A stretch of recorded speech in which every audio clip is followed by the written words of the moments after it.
vote par correspondance. Ah là là là là, voilà, première actu dont je voulais vous parler rapidement. Le vote par correspondance. Alors, forcément, à cause de la crise sanitaire, tout le monde commence à se dire, bon, va peut-être éviter de rassembler les gens dans les bureaux. On l'a fait une fois, hein, on s'est fait griller, ils ont compris qu'on était cons. Bon, depuis, on a noyé cette connerie dans un océan de conneries, mais quand même. Donc, le vote par correspondance, la question revient sur le devant de la scène.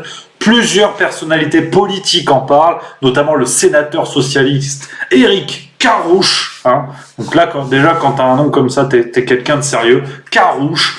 Mais pour l'instant, hein, Gérald Darmanin, le bon vieux Gérald, qui a dit qu'il était opposé. Donc c'est un débat. Emmanuel Macron, d'après plusieurs sources journalistiques, ne serait pas fermé à cette option. Donc il y a un débat qui est vif en France. Alors, petite parenthèse, tout ce que je vous dis, comme d'hab, vous connaissez la maison, je vous mettrai les sources à la fin de la vidéo. Dès que je raccroche, je vous mets les sources dans la description, comme ça vous pourrez tout regarder. Je mettrai tout d'un coup, ça fera un gros bloc, mais au moins vous pourrez vérifier. Voilà, fin de la parenthèse au saut de ligne. On reprend ce qui était dit. Donc, le vote par correspondance. Alors, attention, parce que c'est vrai que plusieurs journaux, plusieurs médias en ont parlé, soulignant le fait que le débat était vif, que la question se posait. Alors non, pour là je vais vous calmer tout de suite, ceux qui avaient encore un petit peu d'espoir. Là on n'est pas dans une discussion en mode oui on va voir ce qu'on peut faire. Non, la question du vote par correspondance est sérieusement étudiée par les élus politiques en France. En témoigne un amendement qui a été ajouté il y a plusieurs mois au projet de loi autorisant la prorogation de l'état d'urgence sanitaire et portant diverses mesures de gestion de la crise sanitaire. Un amendement a été porté à cette loi et un amendement qui concernait le vote par correspondance, la possibilité d'organiser des votes par correspondance, notamment pour les élections départementales et régionales de 2021, prévues normalement en mars, mais là encore un risque de report est fort probable. Donc, pour l'instant, c'est très difficile de savoir. J'ai essayé de chercher pour vous dire tout ça ce soir. L'amendement aurait été rejeté dans le cadre de ce projet de loi, un projet de loi dont la mesure principale serait de prolonger l'état d'urgence sanitaire. On a greffé un petit truc, c'est ni vu ni connu, genre tu mets un Twix dans ta poche, hop, ça se passe. Mais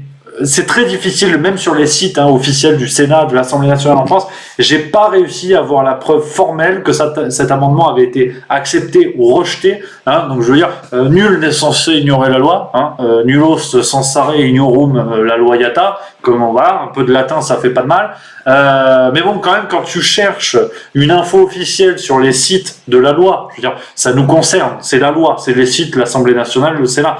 Ah ben putain, autant chercher une phrase intelligente dans la biographie de Lilian Thuram. Parce que putain, j'ai passé des minutes comme ça, je dis mais je comprends rien. Thierry, c'est mon hamster.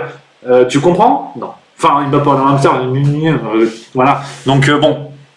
Non, parce que je parle couramment le hamster, mais c'est pas le débat.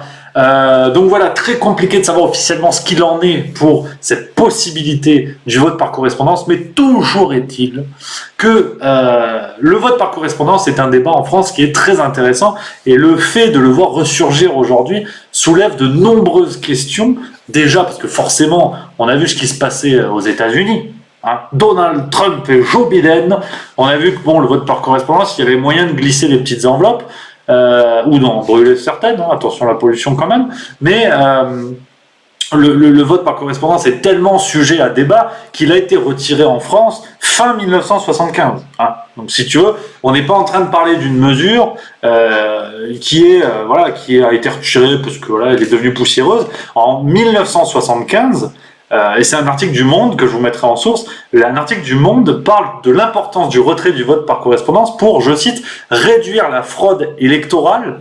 Un article du Figaro également rappelle que cette pratique entraînait à l'époque de graves fraudes. Donc si vous voulez, on est en train de proposer de remettre en place une possibilité électorale qui entraînait des fraudes. Ouais, tu sais, il y a plusieurs moments où je vais regarder comme ça veut dire que je comprends pas. Bon, en même temps, je peux pas faire tout comme ça la vidéo, sinon ça va être chiant. Mais il y a beaucoup de choses que je comprends pas. Et je pense que vous allez être nombreux à pas comprendre non plus. C'est-à-dire que c'est comme si les pompiers te disent, pour lutter contre les incendies, on va obliger les gens à avoir des bouteilles d'essence sous le canapé, au cas où. Parce que comme ça, si ça brûle, on est sûr que ça brûle. Il n'y a pas de doute, comment on fait. Donc, voilà pourquoi le vote par correspondance pose beaucoup de questions, c'est parce qu'il avait simplement été retiré il y a plus de 35 ans, 40 ans, les comptes sont peut-être pas exacts, mais voilà, on propose cette méthode en France, d'ailleurs, sans être fixé sur son efficacité aux États-Unis. Je rappelle quand même, et ça fera l'objet sûrement d'une vidéo, que pour l'instant, l'élection de Joe Biden aux États-Unis n'est pas officielle.